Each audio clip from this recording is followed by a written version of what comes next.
हरे कृष्णा। ज्येष्ठ मास के कृष्ण पक्ष में आने वाली एकादशी को अपारा एकादशी कहते हैं और इस बार अपारा एकादशी के दिन कई शुभ योगों का निर्माण हो रहा है।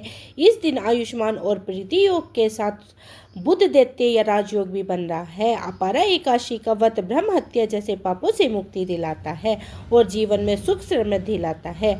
आइए जानते हैं इस बार अपारा एकादशी कब से कब तक रहेगी और पारण कब किया जाएगा। एकादशी तिथि प्रारंभ होगी 23 मई शुक्रवार को सुबह 1:13 से, यानी कि देखा जाए तो यह गुरुवार की मध्य रात्रि का समय रहेगा और एकादशी तिथि की समाप्ति होगी 23 मई शुक्रवार की रात को 10:29 पर। इसलिए इस बार अपारा एकादशी का व्रत केवल 23 मई शुक्रवार को ही एक ही दिन रखा जाएगा। सभी गृहस्थ और वैष्णवजन एकमात्र इसी दिन एकादशी का व्रत रहेगा।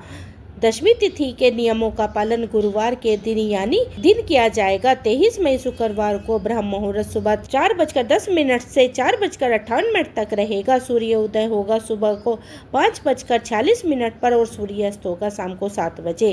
प्रातःकाल की पूजा का शुभ मुहूर्त 4:25 से लेकर 5:26 तक रहेगा। शाम की पूजा का मुहूर्त शाम को 7:10 से 8:11 तक रहेगा और इस बार प्रीति योग और आयुष्मान योग का निर्माण भी हो रहा है। इस दिन इससे प्रीति योग शाम को 6:37 तक रहेगा और बाद में आयुष्मान योग प्रारंभ हो जाएगा।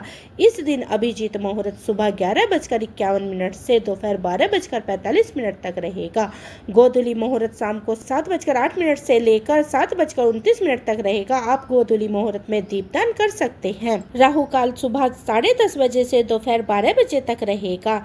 द्वादशी तिथि 23 मई शुक्रवार की सात को 10:30 बजे से शुरू होगी और अगले दिन यानी 24 मई शनिवार की शाम को 7:20 पर द्वादशी तिथि की समाप्ति होगी। इसके बाद त्रयोदशी तिथि प्रारंभ हो जाएगी और 24 मई शनिवार को ब्रह्म मुहूर्त सुबह 4:10 से 4:57 तक रहेगा। सूर्य उदय होगा सुबह 5:46 पर और सूर्यास्त होगा शाम को 7:01 पर। प्रातःकाल की पूजा का मुहूर्त सुबह 4:24 से लेकर 5:26 तक रहेगा। आयुष्मान योग दोपहर में 3:01 से रहेगा और बाद में सौभाग्य योग प्रारंभ हो जाएगा। गोधूली मुहूर्त शाम को 7:09 से 7:30 तक रहेगा और राहु काल सुबह 9 बजे से 10:30 बजे तक रहेगा। 24 मई दिन शनिवार को अपारा एकादशी का व्रत पारण करना यानी खोलने का शुभ मुहूर्त सुबह 5:46 से लेकर 8:59 तक रहेगा। एकादशी व्रत का पारण हमेशा निर्धारित मुहूर्त के अंदर ही करना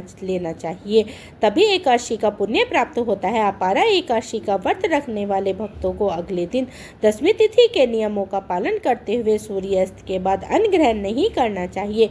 तुलसी के पत्ते भी दशमी तिथि को ही तोड़कर रख लेने चाहिए। फिर एकादशी के दिन सुबह जल्दी उठकर स्नान करें, भगवान विष्णु का ध्यान करें, सूर्य देव को जल अर्पित करने के बाद व्रत का संकल्प ले।